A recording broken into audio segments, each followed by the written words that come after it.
गुप्ता। दोस्तों, कोरोना काल चल रहा है। मैं उम्मीद करता हूं आपका परिवार स्वस्थ होंगे। दोस्तों, कोरोना काल में नए नए चैलेंजेस हमारे सामने आ रहे हैं और एक चैलेंज जो एक आई स्पेशलिस्ट होने के नाते मैं देख रहा हूं वो ये है कि छोटे छोटे बच्चों के चश्मे के नंबर आ रहे हैं और जिन बच्चों का चश्मा लगा हुआ है उन बच्चों में पिछले 4-5 महीनों में ही तेजी से नंबर बढ़ा है। क्योंकि ऑनलाइन क्लासेस चल रही हैं, बच्चे घरों में बंद हैं, डे लाइट से दूर हैं, लगातार कंप्यूटर मोबाइल में लगे हुए हैं, तो ये एक लाजमी है ऐसे बच्चों का नंबर तेजी से बढ़ता है। तो आइए जानते हैं कि इस समस्या का क्या समाधान है। देखिए, इस समस्या का समाधान में कुछ बातें पेरेंट्स को समझनी है और कुछ बातें बच्चों को समझनी है। पेरेंट्स को ये समझना है कि बच्चों को जो स्क्रीन दे रहे हैं वो बड़ी होनी चाहिए। ज़्यादातर पेरेंट्स अपना मोबाइल बच्चों के हाथ में दे देते हैं होमवर्क करने के लिए या ऑनलाइन क्लासेस के लिए। ये बहुत गलत बात है। बड़ी स्क्रीन्स अवेलेबल हैं, जैसे टैब्स है, लैपटॉप है या डेस्कटॉप है। ऑनलाइन क्लासेस के लिए बड़ी स्क्रीन का इस्तेमाल करने से बच्चों की आंखों पर जोर कम पड़ता है। इसके अलावा कमरे में रोशनी एक बहुत महत्वपूर्ण ज़रूरत है। कमरे में रोशनी यदि कम होगी तो बच्चों की आंखों पे माइनस चश्मा पड़ने के चांस ज़्यादा हो जाएंगे और यदि रोशनी बहुत ज़्यादा होगी तो आंखों पे स्ट्रेन पड़ेगा, जिससे आंखों में थकान होने लग जाएगी। तो आपको अपने कमरे में रोशनी को एक बैलेंस बनाना है। रोशनी ऐसे होनी चाहिए कि जो स्क्रीन की जो लाइट है, बैकग्राउंड लाइट उससे बराबर मात्रा में होनी चाहिए ताकि आंखों पर जोर कम पड़े। इसके अलावा डिस्टेंस, जब बच्चे ऑनलाइन क्लास अटेंड कर रहे हैं तो बच्चों को समझाइए कि पलंग पे लेटकर या किसी और पोस्चर में पढ़ाई ना करें। एक टेबल और कुर्सी का इस्तेमाल करें जिस पर बड़ी स्क्रीन लगी हो और उस स्क्रीन की जो लेवल है वो आंखों से 15 डिग्री नीचे रहे ताकि आंखें सीधा या ऊपर ना दिखें और थोड़ा नीचे देख रहे हों। ऑनलाइन क्लासेस के समय बच्चों को लगातार स्क्रीन पे ना काम करने दें।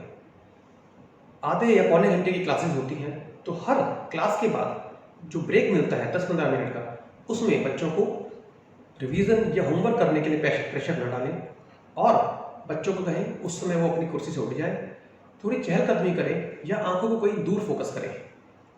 ये सलाह कंप्यूटर यूज़ करने वालों को 20-20 रूल के रूप में दी जाती है।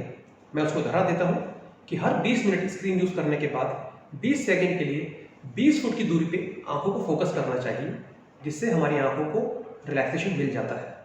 आमतौर पे देखा जाता है ऑनलाइन क्लासेस के समय बच्चे जब क्लास खत्म होती है उसके बाद होमवर्क या रिवीजन या कॉपी करने में लग जाते हैं। आंखों पर लगातार 4-5 घंटे यदि नज़दीक काम करने का प्रेशर रहेगा तो चश्मा आने का रिस्क बहुत बढ़ जाता है। यदि बीच बीच में फ्रीक्वेंट ब्रेक्स लेते रहेंगे तो नंबर आने का चांस या बढ़ने का चांस कम हो जाएगा। देखिए, ज़्यादातर बच्चों के दूर का चश्मा लगा होता है, मायोपिया जिसे कहा जाता है, और लोग इस गलतफहमी में रहते हैं कि यदि चश्मा दूर का है तो नज़दीक में लगाने की ज़रूरत नहीं है। पेरेंट्स या बच्चों में कोई ना कोई इस गलतफहमी में जरूर रहता है। देखिए दोस्तों, चश्मा चाहे दूर का हो या नज़दीक का हो, उसको हर समय पहने रहना बहुत ज़रूरी है। तभी आंखों की मसल्स जो होती हैं वो नॉर्मल टोन में रहती हैं। मायोपिया चश्मा दूर के लिए ज़रूर होता है, लेकिन उसको नज़दीक में पहनना उतना ही ज़रूरी है। तो बच्चों, यदि आप इस प्रोग्राम को देख रहे हैं तो अपने चश्मे को हमेशा पहन के रखें। पेरेंट्स को भी ये बात समझनी है कि बच्चों को चश्मा लगातार यानी कि रेगुलर पहनने के लिए सलाह दें। देखिए दोस्तों, मैं एक पेरेंट्स को एक सलाह देना चाहूँगा।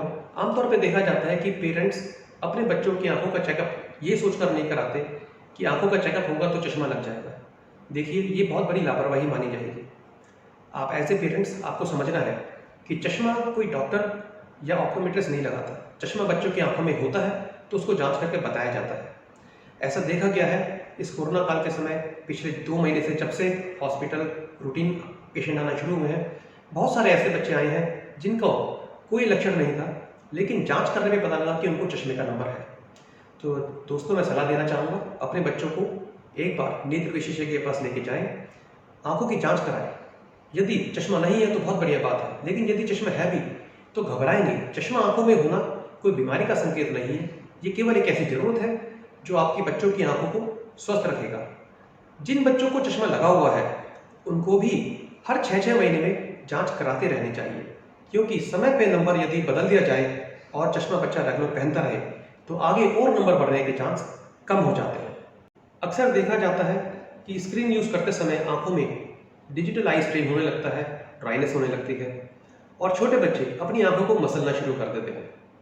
देखिए, आप पेरेंट्स के रूप में इस बात को समझिए कि आंखों को मसलने से चश्मे का नंबर आने के या बढ़ने के रिस्क बढ़ जाता है। तो ऐसे में आपको चाहिए, यदि आपका बच्चा आंखें मसल रहा है या रबिंग कर रहा है, तो अपने नेत्र विशेषज्ञ को दिखाएं और परामर्श करने के बाद आई ड्रॉप्स का इस्तेमाल करिए, ताकि बच्चे की आंखों में खुजली जलन बंद हो जाए और बच्चा आंखों को मसलना बंद कर दे। ज़्यादा इंडोर एक्टिविटीज़ करने से बच्चों का नंबर तेज़ी से बढ़ता है। हालांकि कोरोना के समय घरों में रहना बहुत ज़रूरी हो गया है, परंतु मैं आपको सलाह दूंगा कि रोज़ 2 से 4 घंटे अपने बच्चों को धूप में या डे लाइट में लेके जाइए। जैसे आप छत पे ले जा सकते हैं, अपनी बालकनी में ले जा सकते हैं और कुछ ऐसे स्पोर्ट्स खेलने के लिए बोलिए जो कि आप छोटे एरिया में बच्चों को खिला सकें, जैसे रनिंग, जंपिंग, स्किपिंग। ये कुछ ऐसे स्पोर्ट्स हैं जो डे लाइट में छतों पर भी किए जा सकते हैं। इससे आपके बच्चों की आंखों का नंबर बढ़ने का रिस्क कम हो जाएगा। आखिर में मैं बताना चाहूँगा कि आंखों के लिए ऐसी कौन सी डाइट लें जिससे नंबर बढ़ने के चांस कम हो जाए।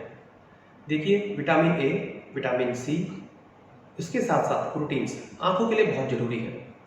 तो ऐसी डाइट बच्चों के लिए बढ़ाएं जिससे उसकी आंखों का नंबर बढ़ने का चांस कम हो सके। गाजर, हरी सब्जियां, दूध, अंडा, पनीर।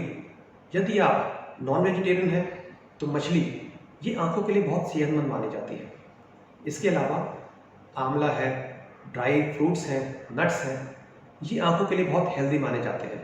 अखरोट, बादाम, अंजीर, किशमिश, इन सब में ऐसे तत्व होते हैं जो आंखों के लिए हेल्दी होते हैं।